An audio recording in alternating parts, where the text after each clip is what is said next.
Hello, everyone. Welcome to Decentralized Future podcast. This will be our first international podcast episode. So we have with us wonderful Ed Kang. Welcome to the show, Ed. How are you? I'm well. Thank you for having me. Yeah, great to have you, man. Can you tell us about yourself, like what you do, what's your involvement with Web3 and crypto, so we get to know you a little bit better. So once again, thanks for having me. Right now, I am the lead advisor for startups.com. So I work with over 700 founders on a daily basis and all different types. So there are a lot of founders who are working in the Web3 and the crypto space, and been happy to meet everybody. I'm also a serial founder myself and a general partner out of a fund and a consultancy out of China. And so there's obviously, different type of dynamics in terms of crypto and Web3 over there. But personally, probably about a year ago, I really began moving about 80% of my investments are in blockchain, crypto, and Web3 type projects. So I spent probably the whole year educating myself and putting my money where my mouth is and what I believed in. So I'm heavily invested.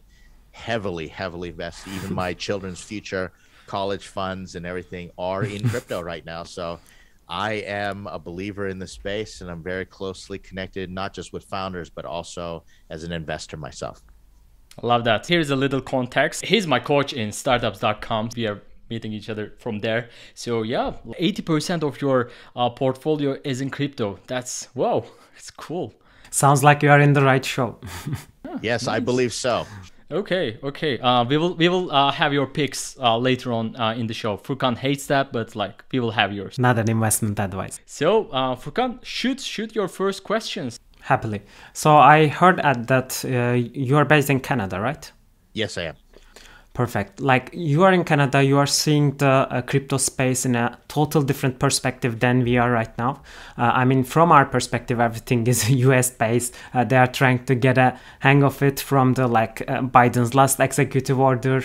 They have all the events like Miami in New York, all kinds of events, and they are leading the stage from our perspective, and Turkey has its own agenda.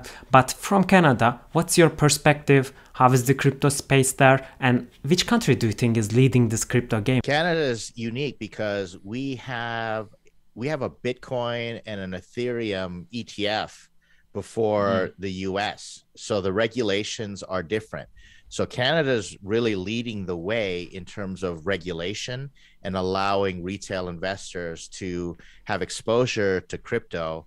Also, I'm invested and hold a lot of my crypto with a certain, fund and an organization that got regulated and received a license to do that in Canada as well. So it's really unique because I'm watching every country approach regulations a bit differently, and whereas you see the US struggling on that, as we're starting to see different regulations. And regulation is important to protect, because there's a lot of things such as rug pulls and a lot of just crazy shenanigans that can happen. And because a lot of the crypto investments out there are so volatile and so risky, it's important to protect people.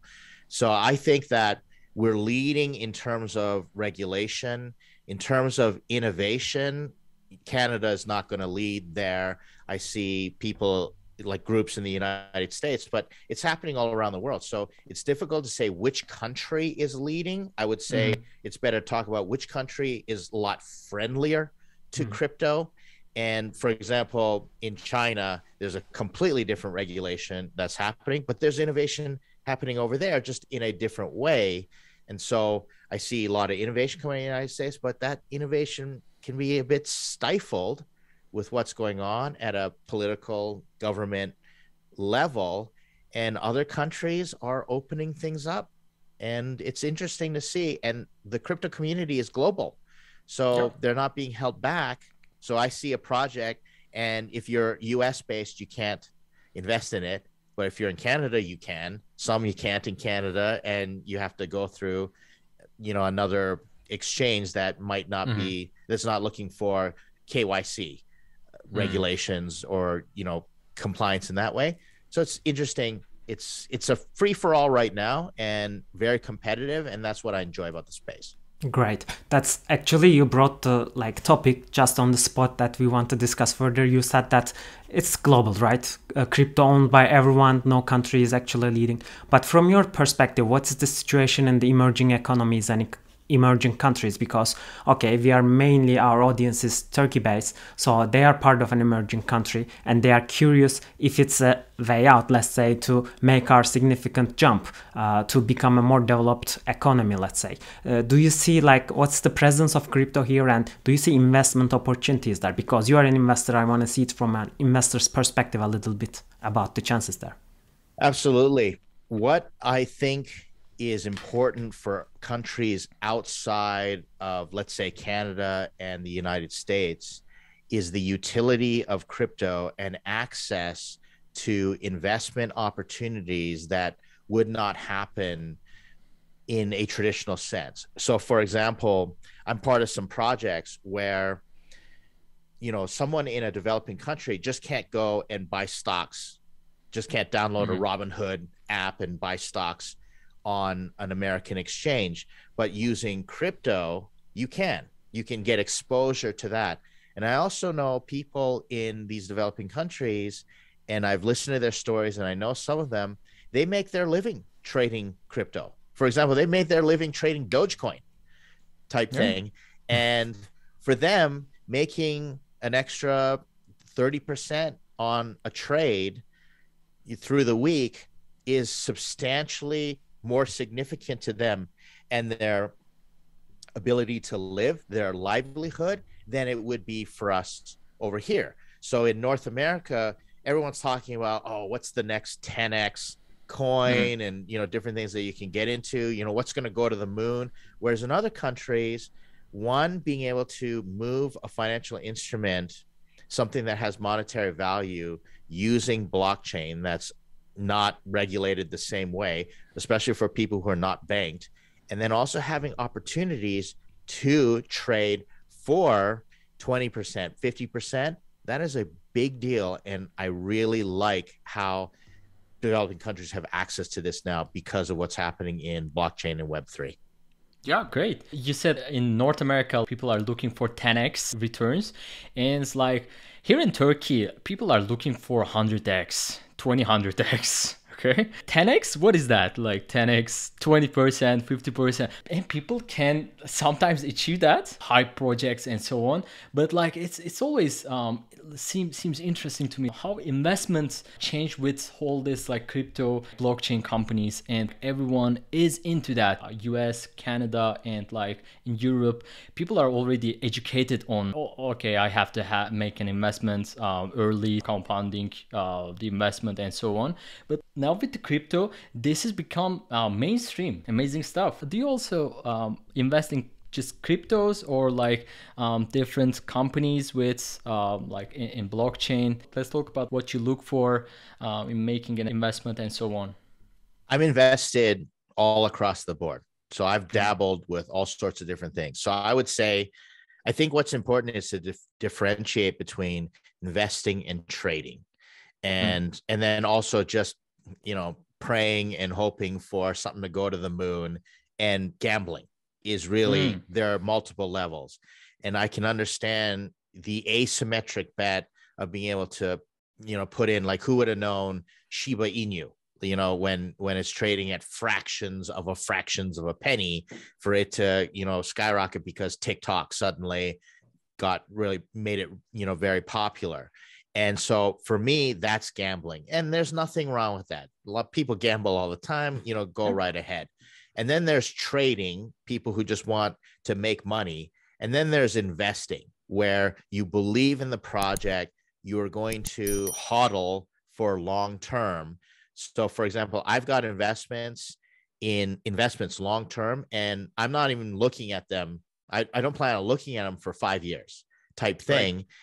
But then I've done trades where I've been in for a few months. I know some news is coming out, etc. And then I've got some big YOLO. I own Shiba Inu. I'm a 10 millionaire of Shiba Inu type thing. Okay. And I just if it does something great, maybe I should have sold a while ago, etc. And so that's kind of how I look at my portfolio. There's investments, there's trading, and then there's gambling. And I just say, it's just kind of throwaway money. Let's see what happens because I'm interested in the space.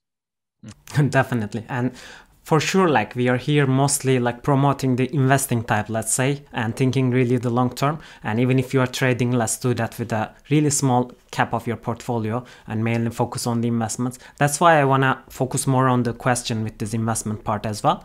Let's just leave the trading for a little bit aside.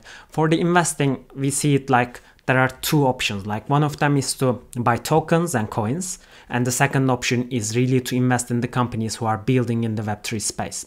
So from your perspective, is it also like your allocation is to both of them? You also invest in companies that are building crypto products, not necessarily have tokens, but also the tokens and coins for the long term. Do you see both of them as investments, or one of them also is in the trading bucket and the other one is investment for you?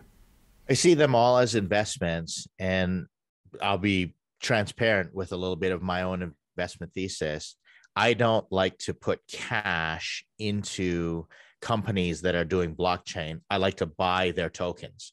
So for example, initially you had your initial coin offering, and I was not in crypto when ICOs were really popular. But now you have new instruments such as initial decentralized exchange offerings, IDOs, and then you've got your initial stake pool offerings. And so I will participate in those by buying the token and then either staking them or, going to the exchange and being part of the exchange where I'll buy the token. And that's how I can participate, because what I like is the smart contract aspect of it. I like reading the white paper and seeing the utility. Cash is not sound. You can't program cash. And so what crypto and blockchain products allow us to do is vet and de-risk the investment by looking at the code of the smart contract. And to me, that's very important, and that's a significant advantage. And I think that's the reason a lot of these blockchain companies are very well funded right now, because they can prove it. Whereas if I just write a check, and don't get me wrong, I do write checks to founders every now and then, I don't know what's going to happen with that money. That's not coded. That's on a legal contract, me as a shareholder. But there's so many ways that can go. So that's the reason I like investing in the crypto Web3 blockchain space, however you want to call it, using the tokens or the coins themselves. I will ask you about your stories about that, but let's do a little bit education. You talk about like IDOs. What are those? Initial decentralized exchange offering is simply a coin that's sort of going public. It's like an IPO, but on a decentralized exchange. So the benefit is that you're not going through, like if you want to go public on the NASDAQ, that's just a major issue. And doing anything in terms of share ownership with the public outside the United States, there are many exchanges where they're now going to offer that access to the tokens or the coins right out of the gate. So it's like, the company goes public and you just go to the decentralized exchange and you buy the token. That's pretty much the very simplified version of what happens. Great.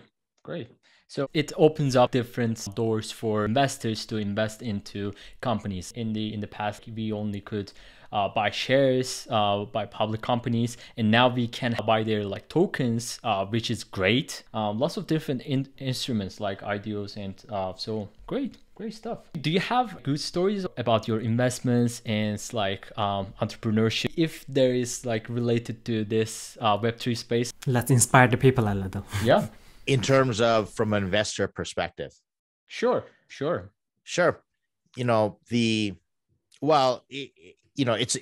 It's wonderful to get in and trust a project early and to know that you have contributed.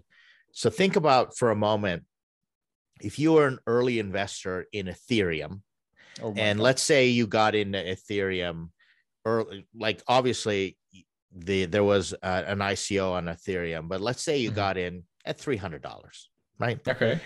Then then that goes up, and then at a certain heyday, that's a 10x investment. It's not there right now, but then what happens is you can take that and compound that and invest Ethereum. So this is what I've done. So I invest my Ethereum into another project that's building off of Ethereum and allows me to exchange my Ethereum. So now I'm using house money at this moment in time. No. I have my initial investment spoken for. I can't lose at this moment in time. So it's the wonderful feeling. So I'm invested in some projects that give me a nice return on a daily basis. And it's a risk, and you play with it and you test it, but the using your assets and compounding those assets and continually reinvesting, that's been probably the best feel good story, knowing that I've built significant returns, but my cash isn't at risk anymore. I can go and do all these other things. So pretty much my investments continue to cycle themselves and feed each other. That to me is the ultimate goal for any type of investor.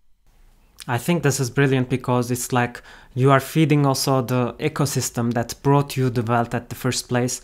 I see this a lot with the NFT players right now. Lots of artists make money out of NFTs and they reinvest in NFTs and grow the ecosystem. So this is really something initially helps you, and also the ecosystem. I see only win-win here. Yeah. So for example, I'll give you a little more of a specific example. I took my Ethereum and I bought into tokenized mining, Bitcoin mining.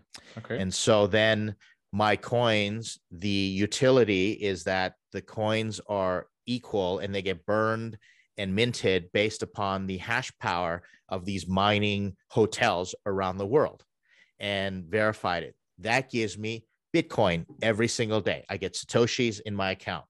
Then those Satoshis go into my account, and those are earning interest because I have them on a DeFi exchange where they're being lent out. So now I'm making money on top of my money. And then I take that Bitcoin and I bought into another project that's building DeFi, or building dApps and everything. It's a protocol on the Bitcoin protocol, the Bitcoin network, called Stacks. So I buy Stacks. Those coins then increase in value. They're appreciating, but then now I'm stacking my Stacks, which is their version of staking, and I get more Bitcoin. So it's constantly making, and it's not a lot. I'm not making 10% a day, but I'm making far more than I ever would make in my bank account or some of my other investments, my retirement funds, etc. That seems really complex, and it can be. And I've got wallets and all passwords and all these things all over the place, things in cold storage and what's on my cold storage wallets and what's on an actual exchange. And it can be quite confusing, but when it works, the returns just keep flowing in on a daily basis and you enjoy them. Welcome to Capitalism 3.0. I like to also talk about a little bit of macro stuff. So it's really about okay, we can make good money out of it, but how this whole space, crypto space, Web 3.0 space will make the world a better place, let's say. Do you see in the future there is a way that this ecosystem can contribute in a net positive way to the world? Absolutely. I'm very hopeful. I think that Web 3.0, and who knows, could be Web 4.0 by the time, even in our lifetime, and what we're seeing, the aspect of decentralization and asset ownership, decentralized, and that's the key word here, for me, is the hope for all humanity when it comes to the financial backbone, the financial systems of the world. I'm very hopeful. I am concerned, and I'm always analyzing the threats, because what's always going to happen is centralized power, the elites of a system are going to want to control. So there's always going to be this seesaw battle that happens. And to me, the entire crypto community, Web3 community, if we can continue to champion decentralization, the world will be a much better place. Even as we go into the metaverse, you have one version of the metaverse that is centralized. So everybody's jacked into Facebook, Meta, and you have, Facebook.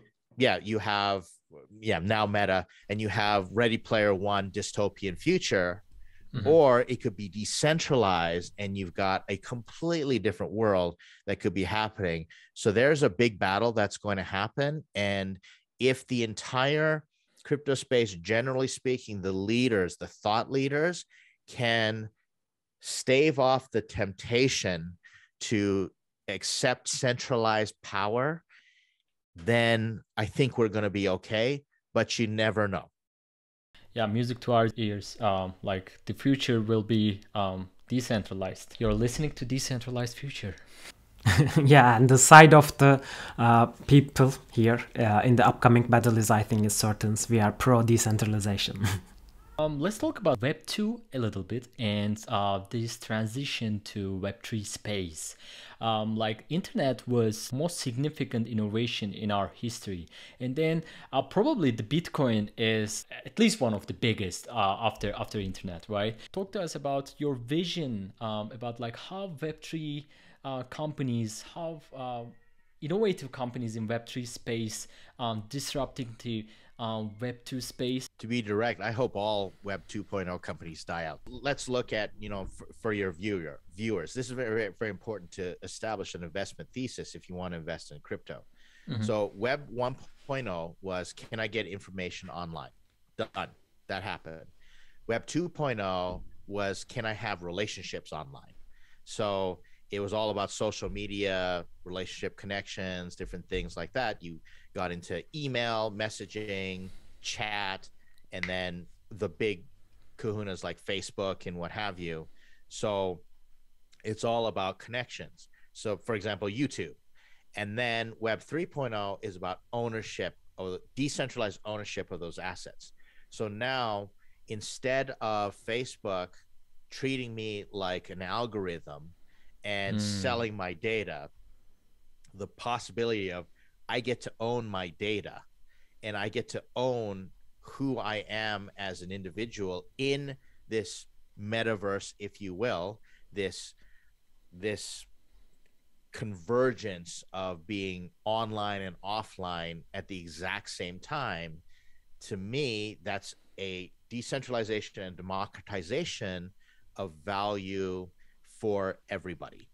And so if you want to invest in the space, you're looking for the players that will eventually disrupt those centralized players. For example, I'm really interested in the video game space.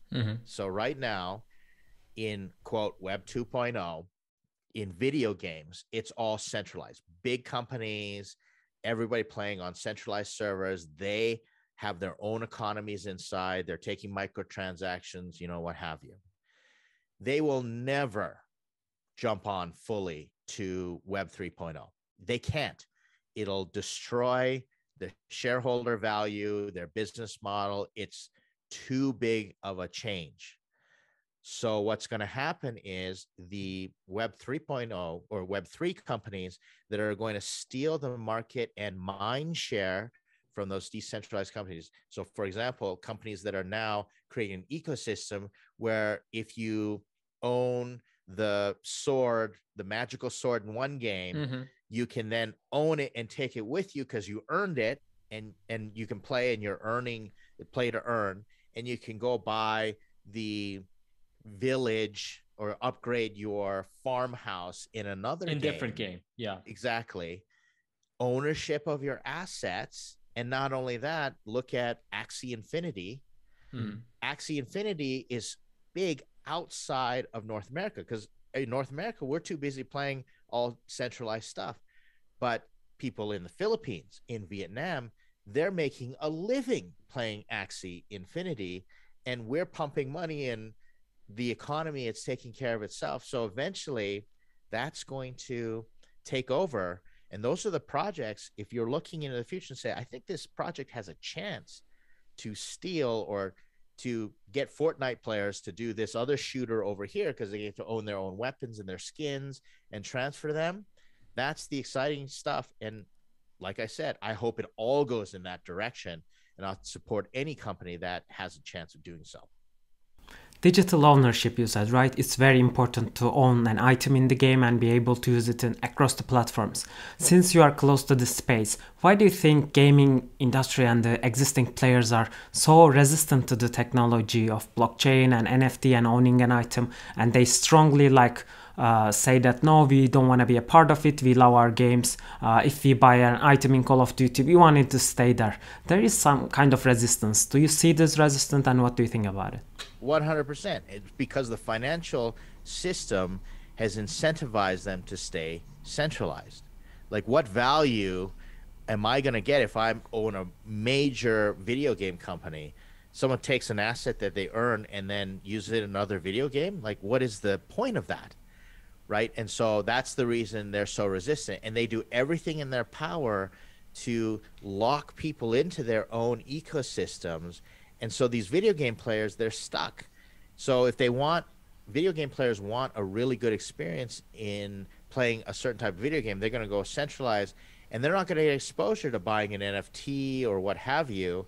And so it's up to the Web3 companies and, these crypto play to earn companies to make it so easy, almost to the point where someone can buy and own an NFT without even realizing they're doing it. They don't have to download a wallet and have their, secure, seed words written down somewhere and what have you, because that's the resistance, that's the barrier of entry. So for example, if you look at how cell phone technology and wireless technology changed the game. So you no longer needed a LAN cable to connect your computer. You could just connect all over the place in cell phones. You had more processing power in your palm than huge computers back in the day. That created an accessible moment, and that was a major shift. It's the same thing that has to happen, let's say, in blockchain gaming, where it needs to become so accessible. We need that one killer game. Axie Infinity's close, but you need that one killer game that everybody can play and be in the blockchain, participate in Web3 without even knowing it, and they have just as good of an experience. That's what I'm waiting for. That's what I'm believing for. So if we can convince the players, then we can convince the game builders as well, right? Easily, because the demand is going to shift there. Capitalism is how we do it. This is the best part, is if someone can create a better product, let the people who spend the money decide where the money is going to go. And that's the reason I'm not for regulation. And even like centralized video game companies are trying to regulate, and they're trying to lock everything down.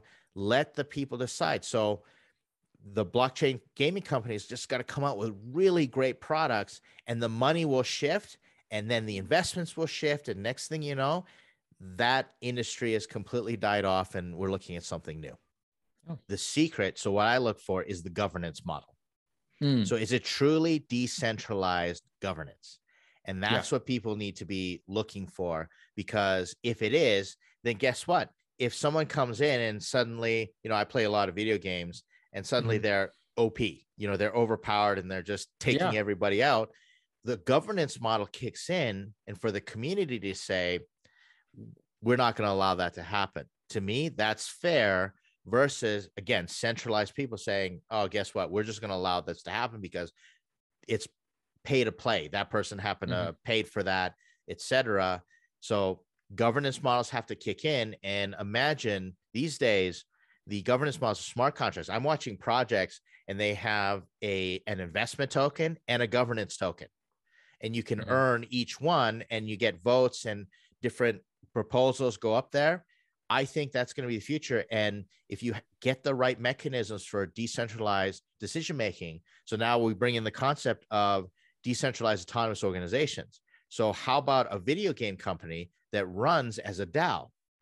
Those are some really unique configurations, and wondering if all the people collectively, if they built the video game together and made decisions together, would that video game be a lot more successful than some of these other centralized plays? It's interesting. I'm happy that you brought the word to governance model because I was gonna bring it myself otherwise, because I know that you have experience with startups, right? With how the companies work and how they operate. That's why I wanted to ask you also the governance model about these companies, because right now the way we see it evolve, okay, you own a token, so you have a saying in the company.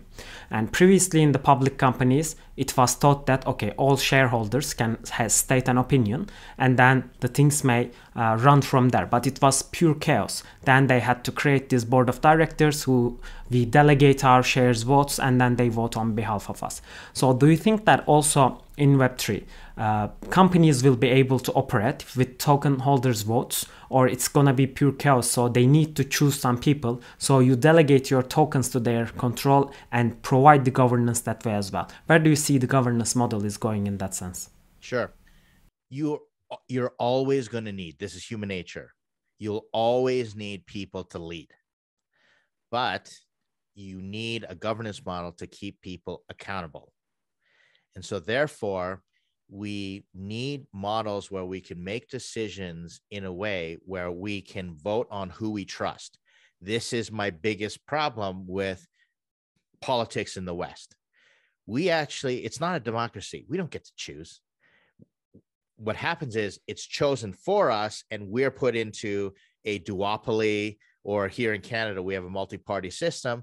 I didn't get to choose. That was not democratic type thing. So now with blockchain, if we can get smart contracts and decentralized autonomous organizations and proper governance models into place, then we can pick those leaders and then remove those leaders. And to me, that's going to be the future. If we can figure that out, because I know decentralized like DAOs, yeah, it's when it's completely democratized in that everybody's got to vote, things can get locked down really quickly.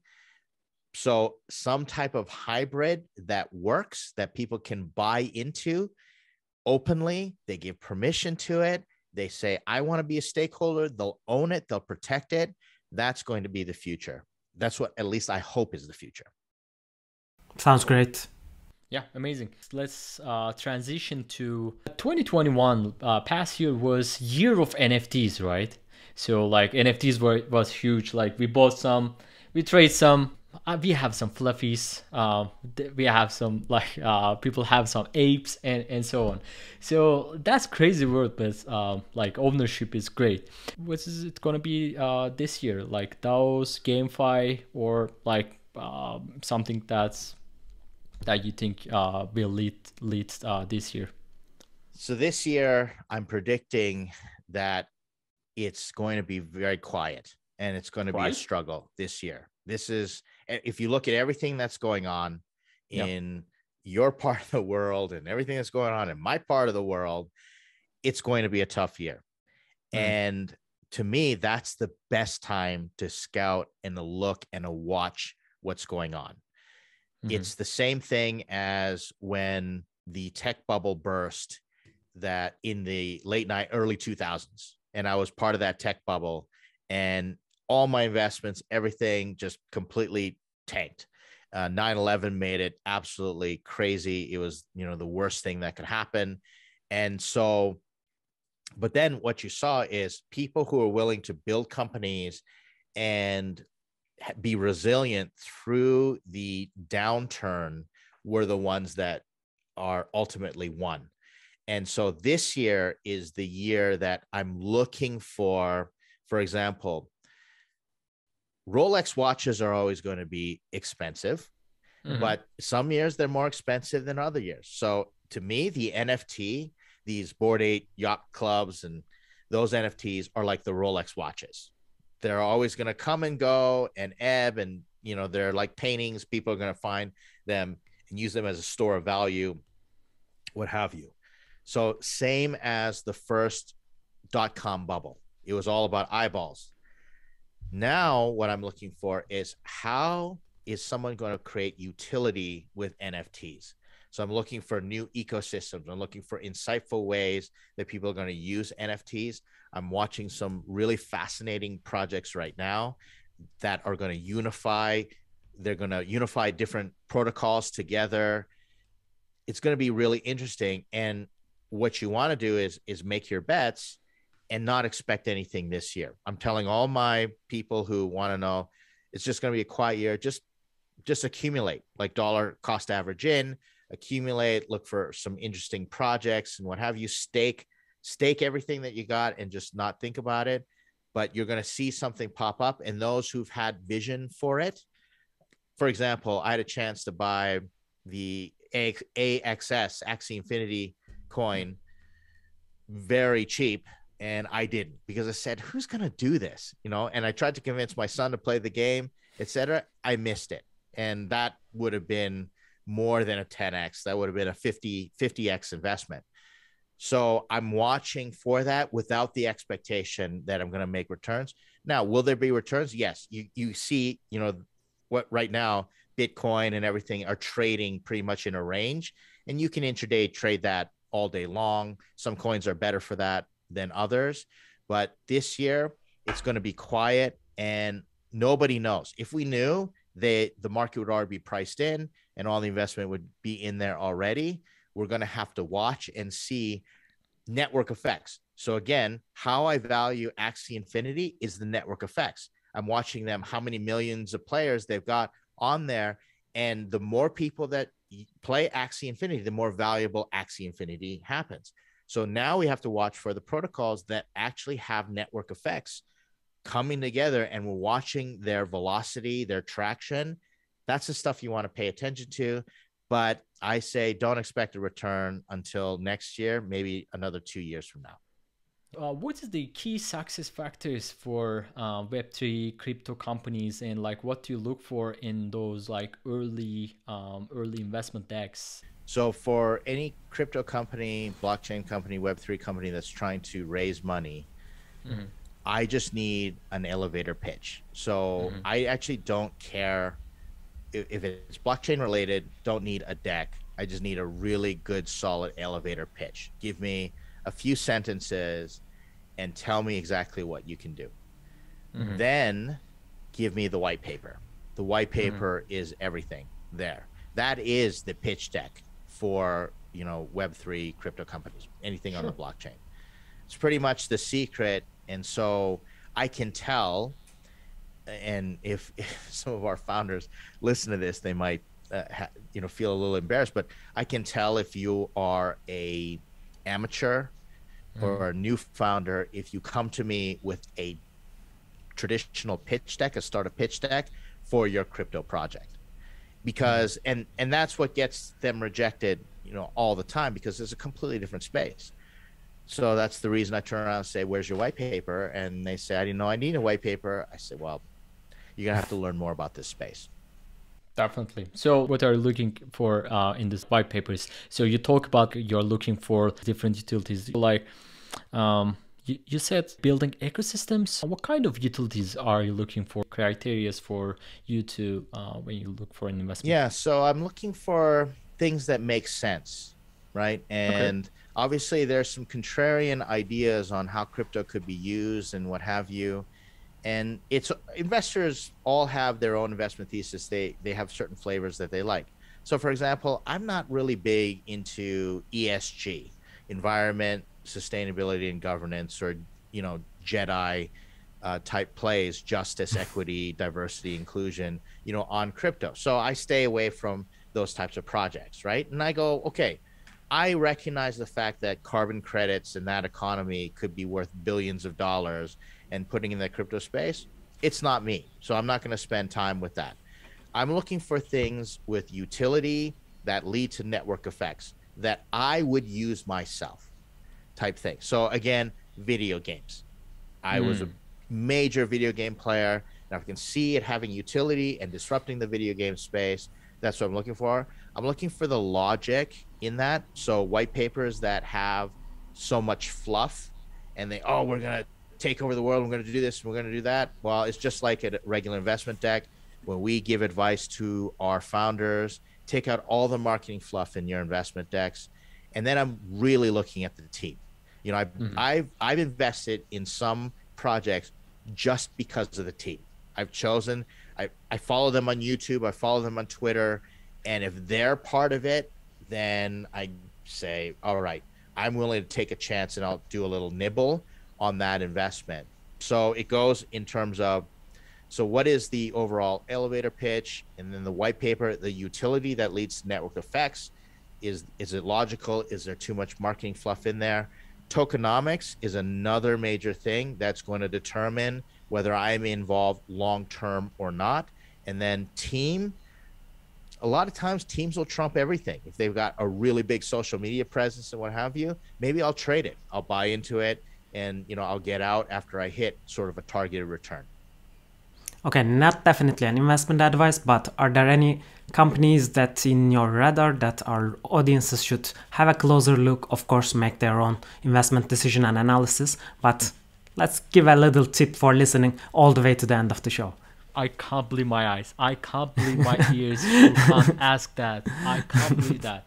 Like, oh my God. Okay, like it's you have this aura that like captures us. Okay, like I know F and like he okay, man. So go ahead. I never asked for an investment advice. That's why he's so surprised. No, okay, not investment advice, only common sense and what I'm doing. Two projects that I'm really interested in is Stacks, as I talked about. They're building on the Bitcoin network. And then the other one, only because I'm using it for my own startups and projects, would be Enjin, ENJ, that have also expanded into Efinity, EFI. And that is, Enjin's built off of the Ethereum network, and the reason I like them is they are they're their own protocol, and they've built their own protocol for gasless transactions on Ethereum using JumpNet. So they're making video game NFTs accessible for people to start using them in there. So they're just waiting for that one killer video game to integrate Enjin, and they're gonna go to the moon. But then they're building Efinity on Polkadot, which is another project that I really liked. And just be transparent, I was a big Cardano fan, and I heavily invested in Cardano. That to me has really slowed down. There's been some issues there. But then Polkadot is another where they, you know, broke off from the Ethereum team. They were working with Vitalik Buterin. And so I really like the way that they're doing their parachains and what have you. So now you've got all the worlds that I really like.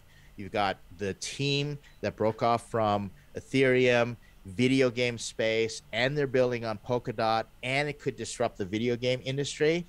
And it's either going to really pay off, or I'm going to be saying, well, at least I created a whole bunch of NFTs and, you know, I did some neat stuff with it. And to me, I don't mind if I lose on that, because I'll have already received a return on investment because I'm using my tokens and my coins in that space or that world with that particular protocol for my own benefit to build my own startups.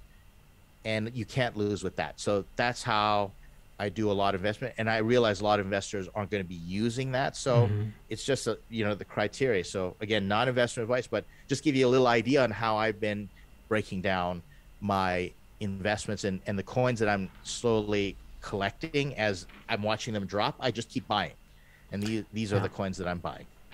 Definitely great picks. Some confession here, I knew that you were gonna give us some great projects that are really long term and that are building greatly, not like 10x or 100x promising let's say bad coins around there. That's why I asked it. Donjan, sorry if you didn't find. My intention was this and it served well. Yeah, I pretend like I eat that. Okay. Yeah. I took tons of notes. I will go invest in them. So you won't stopping me. So okay. Great. So, do your own analysis. This was amazing, and I hope like our listeners are enjoying this and like finding value in this. So like, do you have any last remarks you want to make before we wrap up? I think you said it right. Do your own research and never invest money. It's just the standard advice. Never invest money that you can't afford to lose. And I just really recommend, if you want to be an investor in this space, find the things that you believe in. You will get for example, when I started investing in Bitcoin, I started learning about the entire, Satoshi's white paper and the reason Bitcoin came out and everything. It was like getting an MBA in finance, and that's fun learning about those things. So I encourage investors, don't invest just because of the money. There's many other ways to make great money out there. Invest because you believe in the future, this decentralized future, in Web3, blockchain, everything that it represents.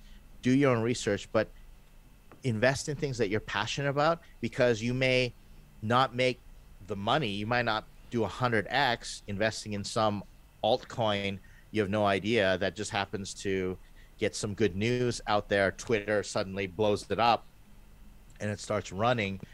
You may not get that return, but you'll be so much more of a well-rounded person, educated on the future and better prepared for the things that might happen geopolitically, economically, especially if you're in a developing country. That education will be priceless for you. That'd be my advice to all your listeners. And from my side, I learned a lot today, and it was really great talk with you.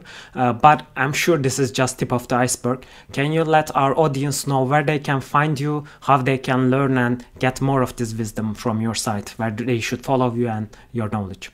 Well, I'm all over the place under EdKang99, EDKANG 99, and that's kind of my internet handle. And so I'm on Instagram, Facebook, LinkedIn, all under EdKang99. If you come to my Instagram, you actually see my own NFT video game project that I'm working on. You can connect with me on LinkedIn. I invite everyone to consider, if you're a founder in the space and you're developing, to join us at startups.com. You can contact Doc, what have you. It's amazing. Yeah, just track me down. I'm all over the place doing different things, and welcome anybody to reach out. Brilliant. Great. Thanks a lot. Yeah, thanks, man. So I appreciate you have the time in joining us. So yeah, that was all, folks. And please share this if you have if you find value in this, and subscribe. Goodbye. Take care, everyone. Bye bye.